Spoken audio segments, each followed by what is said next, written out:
नमस्कार दोस्तों, आप लोगों ने एक कहावत सुना होगा, ऊपर वाले के घर में देर है अंधेर नहीं। ऊपर वाले के डंके में कभी आवाज़ नहीं होता। जब डंडा मारता है आदमी चारों खाना चित हो जाता है। और दोस्तों सेम टू सेम चाइना के साथ बिच रहा है।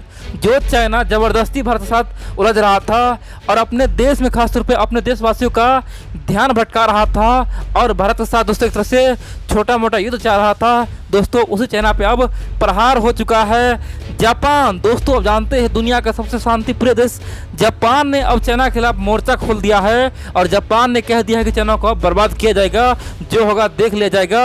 और दोस्तों जापान ने चीनी फौजी को दौड़ा कर पीटा है। दोस्तों पूरा वीडियो जानिए और समझिए आखिरकार हुआ क्या है। चीन का नाक कट गया है। चीन को लग रहा था कि जापान को डरा देंगे, धमका देंगे, लेकिन दोस्तों जापान अपना असली रंग दिखा दिया।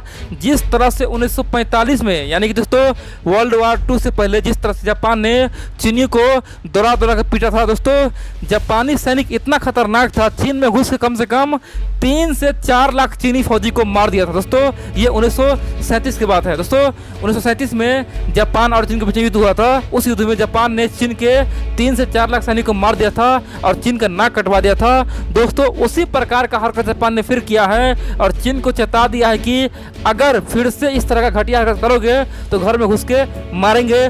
दोस्तों पूरा वीडियो जानिए आखिरकार हुआ क्या है। तो चलिए मैं शुरू से बताता हूँ। देखिए दोस्तों, आप जानते हैं चीन इधर भारत के साथ बिजी है, भारत को धमका रहा है, भारत को बता रहा है कि हम युद्ध छेड़ देंगे। साथ ही चीन बार बार अपने ताकत का प्रदर्शन कर रहा है, भारत को बता रहा है कि हम बहुत ही शक्तिशाली है, हमसे मत उलझो, हम बहुत ही खतरनाक है, हमसे मत लड़ो। और दोस्तों उसी घमंड में आकर चीन ने भारतीय सैनिक से दोस्तों दुस्साहस किया। लेकिन सोचने वाली बात तो यह है कि 15-16 जून को दोस्तों भारतीय सैनिक ने चीनी को दोस्तों जिस प्रकार पीटा ना, चीन का कम से कम 50 से अधिक सैनिक मारा गया और दोस्तों चीन का नाक कट गया। और दोस्तों इसी का फायदा उठा के यानी कि उसी मौका का फायदा उठा के जापान समझ गया कि भारत का पल्ला अब भारी हो चुका है, चीन को अब घेर चुका है, चीन को अब ठोकने के लिए तैयार है। और दोस्तों भारत सरकार ने साफ कर दिया कि अब सीमा पे हमारे सैनिक को पूरा छूट मिला है। हमारा सैनिक अब किसी प्रकार से कोई कार्रवाई कर सकता है, किसी प्रकार से चीन को सबक सिखा सकता है। और दोस्तों जितना भी समझौता हुआ था कि चीन और भारत के बीच में गोली नहीं चलेगा, दोस्तों सारे समझौता को भारत सरकार ने तोड़ दिया और बोला कि हमारे सैनिक के पास अब बंदूक रहेगा, गन रहेगा, हथियार रहेगा, सब कुछ रहेगा। चीन को सबक सिखाने के लिए हम तैयार है। दोस्तों उसी का फायदा जापान ने उठाया है। जापान समझ गया था कि भारत अब तैयार है, अब मुझे कुछ करना होगा। और दोस्तों अब जानते हैं जापान और चीन के बीच दोस्तों बहुत दिनों से लड़ाई चल रहा है। यानी कि 1972 से दोस्तों एक आइलैंड है जिसका नाम है सेमकाकू आइलैंड। दोस्तों उस सेमकाकू आइलैंड को जापान कहता है मेरा है, चीन कहता है मेरा है। और दोस्तों 1972 में जापान ने ज़बरदस्ती चीन से छीन लिया था और उस आइलैंड पे कब्जा कर लिया था। और 1972 से चीन वालों ने अपने जनता को सपना दिखाया है कि हम आज नहीं कल तो जापान से ये सेमकाकू आइलैंड छीन लेंगे। दोस्तों जिस प्रकार से पाकिस्तान वालों अपने देशवासियों को सपना दिखाता है कि हम आज नहीं कल तो कश्मीर छीन लेंगे, दोस्तों सेम टू सेम चीन वालों भी ऐसे कहता है कि आज नहीं कल तो हम जापान से सेमकाकू आइलैंड छीन लेंगे। लेकिन दोस्तों 1972 से लेकर अब तक कुछ ऐसा हुआ नहीं है और न कभी चीन छीन पाया। और दोस्तों उसी कारण से फिर से एक बार दोनों देश में टेंशन बन गया है। तो टेंशन का कारण क्या है आप जानिए। देखिए जापान के पास ये सेमकाकू आइलैंड था, लेकिन उसमें पूरा पावर नहीं था, पूरा अधिकार नहीं था। लेकिन जापान सरकार ने आज से 2 दिन पहले दोस्तों उस पर पूरा अधिकार जमा लिया, उसे पूरा कब्जा कर लिया और एक कानून बना के संशोधित कर दिया और बोला कि सेमकाकू आइलैंड पूरी तरह से जापान का हिस्सा है। अब यहाँ पे कोई आंख उठाएगा तो उसका आंख हम निकाल देंगे। दोस्तों जापान ने चीन को सीधा तौर पर चुनौती दिया और जापान ने मौका का फायदा उठाया। जापान समझा कि यहाँ पे चीन भारत से उलझा हुआ है, उसका फायदा उठाया जाए। और दोस्तों उसी का फायदा उठाते हुए संविधान ने बदलाव कर दिया और सेमकाकू आइलैंड को दोस्तों पूरी तरह से मिला लिया। अब उधर दोस्तों चीन का खून खोल गया, चीन बौखला गया और चीन ने साफ कर दिया। खासतौर पर चीन के विदेश मंत्रालय, चीन के जो मीडिया है, सब ने कहा कि जापान ने मौका का फायदा उठाया है।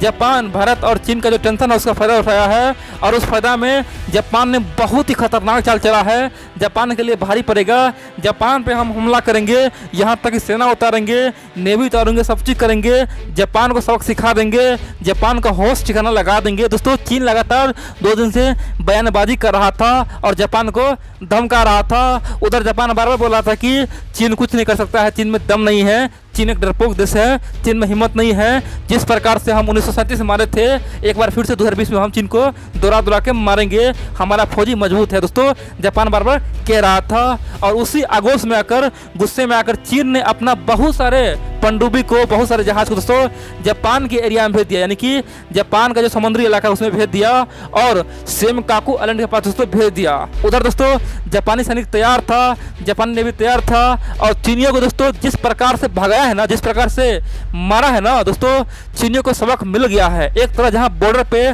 भारतीय सैनिक चीनी को सबक सिखा रहा है, दूसरी ओर जापानी सैनिक, जापानी नेवी समुद्री इलाका में दोस्तों चीनियों को दौड़ा कर भगाया है और चीन का दोस्तों नाक कट गया। दोस्तों इतिहास में पहली बार जापानी खासतौर पे चीनी को इस प्रकार मारा है। दोस्तों खासतौर पे चीन के लिए ये बेहद ही शर्मनाक है। जिस प्रकार से चीन को लग रहा था कि हम वियतनाम का जहाज डुबा देते हैं, जिस प्रकार से फिलीपींस का जहाज हम डुबा देते हैं, उसी प्रकार से जापान को धमका देंगे, लेकिन दोस्तों ऐसा नहीं हुआ। अब आप लोग पूछें कि भाई जापान तो चीन से कमजोर देश है वर्तमान समय में चीन और जापान लड़ेगा तो जापान हार जाएगा, तो आखिर जापान चीन से लड़ता क्यों है, क्या कारण है जो जापान डरता नहीं है? देखिए दोस्तों, आप जानते हैं जापान बेशक चीन से आज कमजोर है, जापान का मिलिट्री कमजोर है, लेकिन जापान का नेवी दोस्तों कहा जाता है चीन से कई गुना मजबूत है। दोस्तों जापान के पास कम संख्या में बल है, कम संख्या में सैनिक है, लेकिन फिर भी चीन से कई गुना मजबूत है। दोस्तों ये बात पूरा दुनिया मानता है।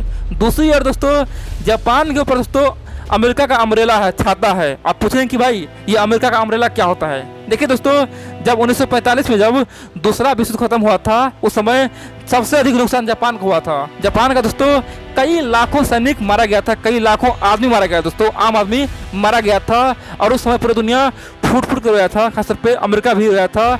अमेरिका को गलती का एहसास हो गया था कि हमने बहुत बड़ा गलती किया है, जापान ने परमाणु बम गिरा के आम आदमी को मार दिया है। और दोस्तों उस समय अमेरिका रोते हुए खासतौर पे दोस्ती का प्रस्ताव दिया और बोला कि हमें माफ़ कीजिए, आपको जो करना है कीजिए, आप आगे बढ़िए, आप सैनिक अब तैयार मत कीजिए, आपका रक्षा मैं करूंगा, आपके ऊपर हम छाता देते हैं। यानी कि दुनिया में कोई भी देश अगर आप पे हमला करेगा तो ये अमेरिका पे हमला माना जाएगा।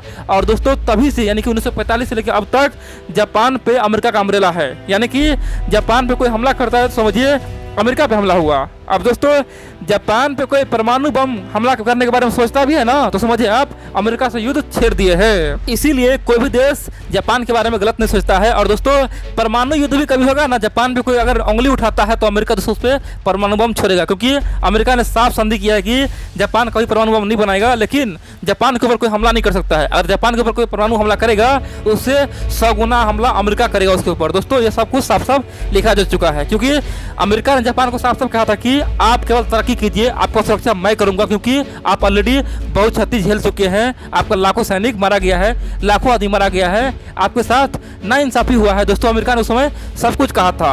अब दोस्तों जापान को इसी बात का दोस्तों पूरा विश्वास है कि अमेरिका मेरा साथ देगा। और दोस्तों अगर अमेरिका साथ नहीं देता है तो अमेरिका का पूरी दुनिया में दोस्तों छवि खराब हो जाएगा। और दोस्तों अमेरिका साथ देगा, क्योंकि 1945 से लेकर अब तक अमेरिका ने जापान को कई मंच पे साथ दिया है, हर समय साथ दिया है। और दोस्तों ये जो हो रहा है ना सेमकाकू आइलैंड के बारे में, दोस्तों उस पर जापान ने पूरा अधिकार जमाया है। ये भी अमेरिका का इशारा है। दोस्तों अमेरिका ने इशारा किया है कि अब आप सेमकाकू को हड़पिए, ये आपका है और पूरा मौका है। दोस्तों अमेरिका की बातों को सुनकर जापान ने ऐसा किया है। तो आप कह सकते हैं कि चीन के चारों ओर अब दुश्मन पनप चुका है। दूसरी ओर बात करें दोस्तों तो साउथ चाइना सी को लेकर आज छोटा मोटा देश खासतौर पे वियतनाम, फिलीपींस, इंडोनेशिया सब आज तैयार है चीन को सबक सिखाने के लिए। सब खुश है जिस प्रकार से भारतीय सैनिक ने चीनी को 50 से अधिक चीनी को मारा है। दोस्तों उसी को लेकर सारे देश खुश है और साउथ चाइना सी में दोस्तों आज खुशी का माहौल बना हुआ है और सब तैयार है। खासतौर पे वियतनाम भी आज ताल ठोक रहा है कि चीन को सबक सिखाएंगे। यहाँ तक कि छोटा सा देश मलेशिया भी दोस्तों ताल ठोक रहा है, सब बोल रहा है कि हम चीन को सबक सिखाएंगे। थाईलैंड भी बोला है कि चीन को सबक सिखाएंगे। चीन एक धोखेबाज देश है, गद्दार देश है। और इसी में जापान दोस्तों जो एक्शन लिया है ना, चीन अब सदमे में है।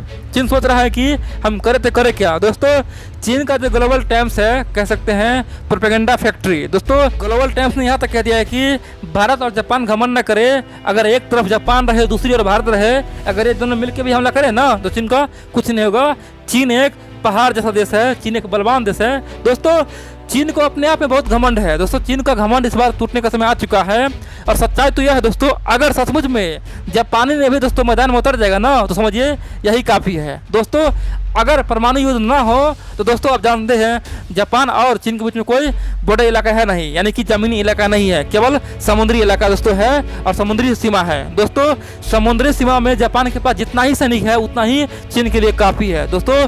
चीनी नेवी को जापानी दोस्तों डुबा के मारेगा, इसमें कोई शक नहीं है, क्योंकि जापानी के सामने में चीनी का दोस्तों कोई हैसियत नहीं है। एक जापानी कम से कम चीन के 20 बराबर दोस्तों, चीन के 20 बराबर। तो आप समझ सकते हैं जापान का कितना पावर है।